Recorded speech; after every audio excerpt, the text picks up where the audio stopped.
अस्सलाम वालेकुम and welcome to the seventh lecture of this course. आज हम बात कर रहे होंगे कि चैटबॉट्स को हम किस तरह से पब्लिश करते हैं और कौन से कॉन्सेप्ट्स हैं जिसके अंदर हमें एक दफ़ा गो थ्रू करना ज़रूरी है before we actually make these things live. ठीक है, तो without further ado let's get started.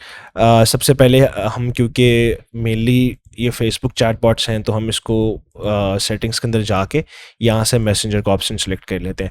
Instagram WhatsApp जो है अभी क्योंकि बेटा मोड में है वो अभी नहीं लॉन्च हुए तो फ़िलहाल उसकी कोई भी सेटिंग्स अवेलेबल नहीं है, लेकिन अभी फ़िलहाल मैसेंजर की है। ठीक है, तो हम इसके अंदर चले जाते हैं। मैसेंजर हमने ओपन कर लिया है और इसके अंदर पहले चीज़ जो है वेलकम मैसेज है, इसका मैं आपको बता देता हूँ। उससे पहले ग्रीटिंग टेक्स्ट आपको यहाँ पे नज़र आ रहा होगा। ठीक है, ग्रीटिंग टेक्स्ट में क्या होता है कि आप एक शॉर्ट सी 160 कैरेक्टर्स की अपने एक डिस्क्रिप्शन लिखते हैं अपने फेसबुक बिजनेस की, ताकि वो शो हो जब आप लोग आपसे इंटरेक्ट करने लगते हैं। फॉर एग्जांपल क्या होता है कि जब आप आपके पेज पे कोई मैसेज करने लगेगा तो उसको यहाँ पे वो टेक्स्ट शो होगा। तो अगर मैं यहाँ पे लिखता हूँ कि डिजिटल मार्केटिंग एजेंसी, आप 160 कैरेक्टर्स लिख सकते हैं। इसको मैं यहाँ पे सेव कर लेता हूँ।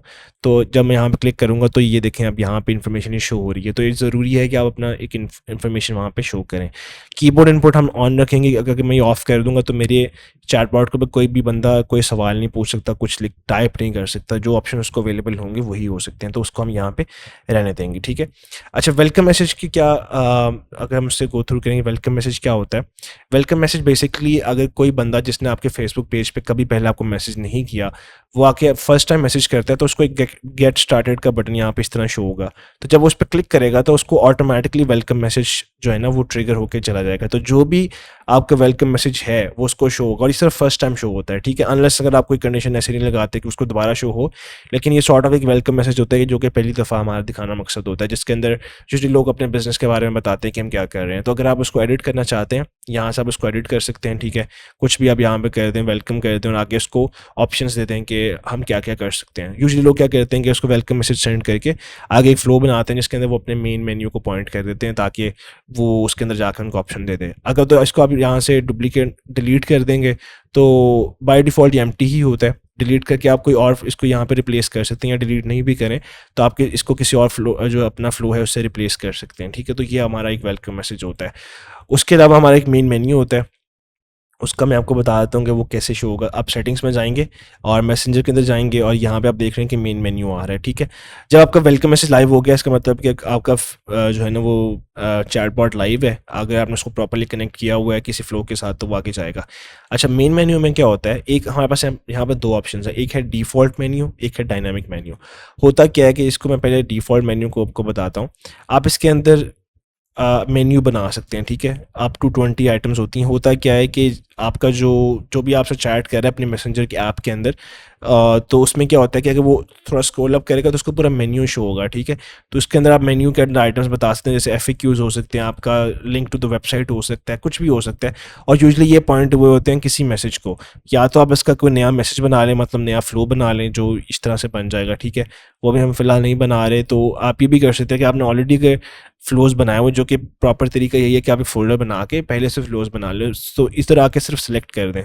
ये पब्लिश नहीं है, मैं इसको इसको कर लेता हूँ। ठीक है, तो अब क्या होगा कि अगर इस पर कोई क्लिक करता है तो उसको ये वाला मैसेज आएगा। ठीक है, और अगर आप चाहते हैं कि कोई ऐसा बटन हो जैसे विजिट वेबसाइट, में यहाँ पे कर देता हूँ इसको विजिट वेबसाइट, तो मैं रिप्लाई विद मैसेज की बजाय कर दूंगा ओपन वेबसाइट। यहाँ पे मैं अपना लिंक दे देता हूँ, जो भी आपकी वेबसाइट है वो आप लिंक यहाँ पे दे सकते हैं और वो जो इस पर क्लिक करेगा तो वो ओपन हो जाएगा। ठीक है, अब ये है हमारा स्टैटिक मेन्यू, मतलब ये मेन्यू चेंज नहीं होगा। एक दफ़ा हमने इसको सेट कर दिया यहाँ पे तो ये ऑटोमेटिकली वो पॉइंट हो जाएगा। यूजुअली इसके अंदर आप 3-4 आइटम्स एटलीस्ट रखें, जैसे गेट स्टार्टेड का रख लें और विजिट वेबसाइट का रख लें। कुछ 3-4 आपके जो और मेन फ्लोज हैं, जो FAQs हैं, डिस्काउंट कूपन कुछ अवेल करने का है, कोई एक्टिविटी है, तो अब यहाँ पे उसको कर लें। ठीक है, तो वो आपका मेन्यू सेट हो जाएगा।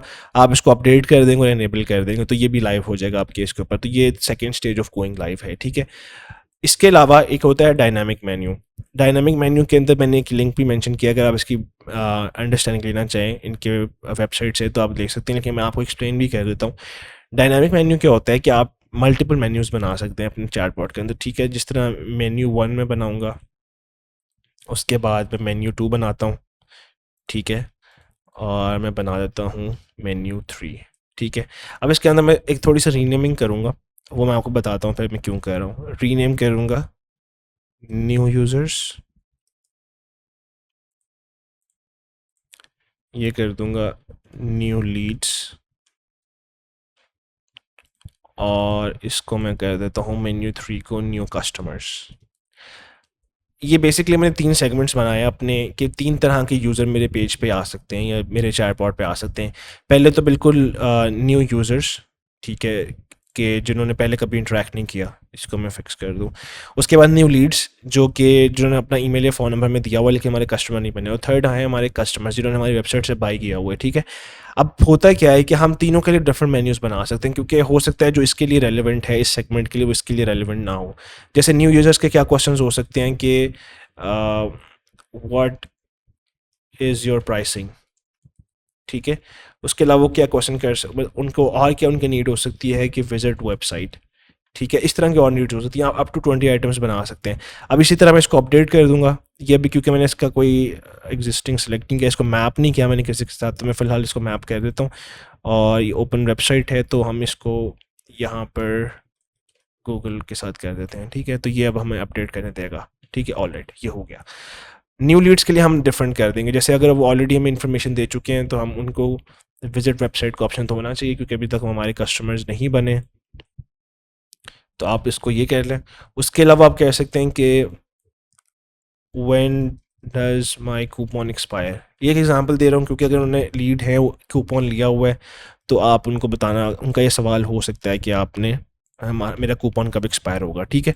तो इस तरह से हो जाएगा। इसी तरह से आप न्यू कस्टमर्स के लिए भी बना सकते हैं कि आप रिफ़ंड पॉलिसी का लिख सकते हैं यहाँ पे, कि आप रिफ़ंड पॉलिसी यहाँ मेंशन करें और उसके लिए उसको ही मैप कर दें किसी और चीज़ के साथ कि आपकी रिफ़ंड पॉलिसी क्या है। और कोई मसला हो रहा है अगर आपके ऑर्डर से, ट्रैक ऑर्डर कुछ इस तरह से करके ऐड कर दें, क्योंकि वो उसके लिए मेन्यू है, ठीक है। फिलहाल इसको मैं यहाँ से डिलीट करके अपडेट कर देता हूँ, ठीक है। अब ये डिफरेंट मेन्यूज़ 3 डिफरेंट सेगमेंट्स को शो कैसे होंगे, मतलब हमें कैसे पता चलेगा कि ये कौन सा न्यू यूज़र है। ये अब आपको लॉजिक बनानी पड़ेगी अपने चैटबॉट के अंदर, ठीक है। लेट्स एज्यूम कि जैसे आपको याद है कि हमने एक व्हील ऑफ फॉर्चून की एक्टिविटी बनाई थी लास्ट एपिसोड के अंदर। तो ये बेसिकली इसके अंदर हम एक लीड कैप्चर कर रहे हैं, ठीक है, जिसने, जो कि अभी तक कस्टमर नहीं बनी लेकिन वो कूपन अवेल कर चुकी है। तो हम क्या करेंगे कि इस प्रोसेस के एंड के ऊपर एक एक्शन बना लेते हैं। एक्शन क्या करते हैं कि आप अगर एंड पे स्क्रॉल करेंगे तो चेंज मेन्यू का यहाँ पे ऑप्शन आ रहा है। चेंज मेन्यू को हम कर देंगे कि मेन्यू 3, सॉरी, न्यू लीड्स के लिए, क्योंकि ये लीड हमारी बन चुकी है। और अब इसको हम सारों का जो लास्ट स्टेप है उसके साथ कनेक्ट कर देते हैं, क्योंकि ये ऑटोमेटिकली इस पे चला जाएगा, ठीक है। और क्योंकि ये बैक एंड प्रोसेस है तो यूज़र को शो नहीं होगा, लेकिन उसके लिए अब मेन्यू हमने चेंज कर दिया, तो वो जब भी हमारे पेज पे दोबारा से आएगा या अब इधर से जाना शुरू हो जाएगा और वो स्क्रॉल अप करेगा अपनी ऐप को, तो उसको जो मेन्यू शो होगा वो डिफरेंट होगा एज़ कम्पेयर टू जो किसी और को शो हो रहा है। तो इस तरह से आप डायनामिक मेन्यूज़ को अवेल कर सकते हैं। इसी तरह कोई ऐसा फ्लो जहाँ पे वो कस्टमर बन रहा है, आप उसके लिए मेन्यू दोबारा से चेंज कर सकते हैं, ठीक है। बाय डिफ़ॉल्ट आप न्यू ही शो होगा जब तक चेंज नहीं होता। तो आप इस तरह से बेसिकली स्विच कर सकते हैं कि चेंज आपने इसको डायनामिक रखना है ताकि जो सा सेगमेंट है उसके मुताबिक रेलेवेंट कंटेंट उसको आप शो करें, ठीक है। तो एक इस तरह से आप स्मार्ट चैटबॉट बना सकते हैं। So this was all about dynamic menus. उसके बाद हम चले जाते हैं कॉन्वर्सेशन स्टार्टर्स के अंदर, ठीक है। कॉन्वर्सेशन स्टार्टर्स में क्या होता है कि हम दोबारा सेटिंग्स के अंदर जाएंगे, मैसेंजर पे जाएंगे, इसको एडिट कर लेते हैं। कॉन्वर्सेशन स्टार्टर्स में ये है कि जब आप गेट स्टार्टेड के जो है ना वो बटन से पहले आप कुछ क्वेश्चन लिख सकते हैं, जिस तरह हमने अक्सर देखा होगा, व्हाट आर योर टाइमिंग्स, कुछ भी आप टाइप कर सकते हैं, ठीक है। और अगेन इसको आप मैप कर देंगे, या तो आप नया फ्लो बना लें या किसी एग्जिस्टिंग के साथ इसको सेलेक्ट कर दें, ठीक है। तो मैं किसी एग्जिस्टिंग के साथ इसको सिलेक्ट कर देता हूँ। इसी तरह आप और मल्टीपल क्वेश्चंस ऐड कर सकते हैं, अप टू 4 क्वेश्चंस की ऑप्शन होती है। तो आप कुछ भी यहाँ पे करके इनके साथ वो आप क्वेश्चंस ऐड कर सकते हैं। तो वो बजाय कि गेट स्टार्ट पे से क्लिक करके वेलकम मैसेज को वेल करें, आप सीधा उनको टू द पॉइंट लेके जा सकते हैं। उसके बाद जब आप ये कर लेंगे, मैं आप इनको अपडेट करें, इनेबल कर दें, तो ये भी आपका लाइव हो जाएगा। तो ये एक और स्टेज होगी लाइव करने की, ठीक है। जो लास्ट चीज़ है इसकी सेटिंग्स के अंदर है वो है डिफ़ॉल्ट रिप्लाई। अब डिफ़ॉल्ट रिप्लाई क्या होता है कि हम सेटिंग्स में जाएंगे, मैसेंजर में वापस जाएंगे और डिफ़ॉल्ट रिप्लाई शो हो रहा है। डिफ़ॉल्ट रिप्लाई बेसिकली वो मैसेज है जो फॉर एग्जांपल आपके चैटबॉट पर कोई आता है, वो बटन्स पे क्लिक करता ही नहीं है, वो आपसे वैसे ही डायरेक्टली क्वेश्चन कर रहा है, जैसे are you open on Sunday, ठीक है। अब अगर तो आपके वो कीवर्ड्स, जिस तरह आपको याद होगा कि हमने ऑटोमेशन में कीवर्ड सेट किए थे, अगर तो वो कीवर्ड्स के अंदर लिस्टेड है कोई भी उसमें से कीवर्ड, तो उसके ऊपर उसको मैसेज मिल जाएगा, ठीक है। जैसे मैसेज कंटेन्स संडे अगर आपने किया हुआ है और आप उससे मैसेज देते हैं कि जी हम संडे को ओपन हैं, ठीक है, तो फिर तो वो उसको मैसेज मिल जाएगा। लेकिन अगर उसके बॉट उसको समझ नहीं पा रहा तो वो फिर क्या करता है कि वो डिफ़ॉल्ट रिप्लाई शो करता है अगर ये इनेबल्ड है, ठीक है? तो डिफ़ॉल्ट रिप्लाई में आप यूजुअली ये कह सकते हैं कि सॉरी मुझे समझ नहीं आई, तो we will get back to you shortly, या कुछ इस तरह का मैसेज दे सकते हैं। और इसमें 2 तरह की सेटिंग होती है डिफ़ॉल्ट रिप्लाई में। इसमें लिखा हुआ है enabled and fires once per 24 hours and every time। I mean, इसमें फ़र्क क्या है? अगर तो वो एक यूज़र जो है वो बार-बार क्वेश्चन कह रहा है जो कि इसको समझ नहीं आ रहा चैटबॉट को, तो वो एक दफ़ा ही रिप्लाई करेगा, बेशक वो जितने मर्ज़ी क्वेश्चंस पूछ ले 24 आवर्स में। अगर आप इसको एवरी टाइम कर देते हैं तो वो जितने क्वेश्चंस पूछता जाएगा जिसकी चैटबॉट को समझ नहीं आ रही, तो वो हर टाइम फिर इसको फायर करेगा।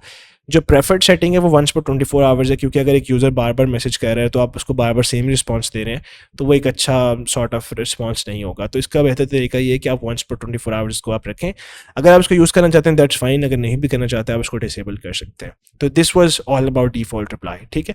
तो दिस वॉज ऑल अबाउट हम किस तरह से चैटबॉट को पब्लिश करते हैं। जो आप सारी चीज़ों को पब्लिश कर देंगे, आप इसमें से कुछ चीज़ें भी यूज़ कर सकते हैं, सारे भी यूज़ कर सकते हैं, ठीक है? लेकिन वेलकम मैसेज, मेन मेन्यू और कॉन्वर्सेशन स्टार्टर यूजुअली यूज़ लोग करते हैं, डिफॉल्ट रिप्लाई भी यूज़ कर रहे होते हैं। So this was all about publishing a chatbot. इस तरह से आप इसको पब्लिश कर सकते हैं। और आपको याद होगा लास्ट एपिसोड मैंने आपको ये भी बताया था कि अगर आप एक यूआरएल के साथ उसको मैप करना चाहते हैं तो वो भी आप कर सकते हैं। तो वो एक और तरीका है उसको लाइव करने का, ठीक है? सो आई होप कि इसकी आपको समझ आई होगी। जिस अब हम अभी तक हमने चैटबॉट के कॉन्सेप्ट्स और थ्योरी को समझा, उसके बाद हमने उसको प्रैक्टिकली एग्जाम्पल किया, जितनी चीज़ हमने डिस्कस की थी उसको हमने उसके अंदर इंप्लीमेंट किया। अब उसके बाद हमने उसको लाइव किया, तो काफ़ी हद तक की चीज़ें कवर हो गई हैं। अब नेक्स्ट एपिसोड्स के अंदर हम कुछ चैटबॉट्स जो कि मैंने ऑलरेडी बनाए हुए हैं उसको डीकंस्ट्रक्ट कर रहे होंगे, मतलब उसकी लॉजिक समझ रहे होंगे, और उसके फ्लोज के हम गो थ्रू करके आई विल एक्सप्लेन यू कि वो किस तरह से और क्या काम कर रहे हैं। So see you in the next episode, और उसके अंदर फिर हम नेक्स्ट कॉन्सेप्ट्स को डिस्कस करेंगे। Alright, so thank you so much.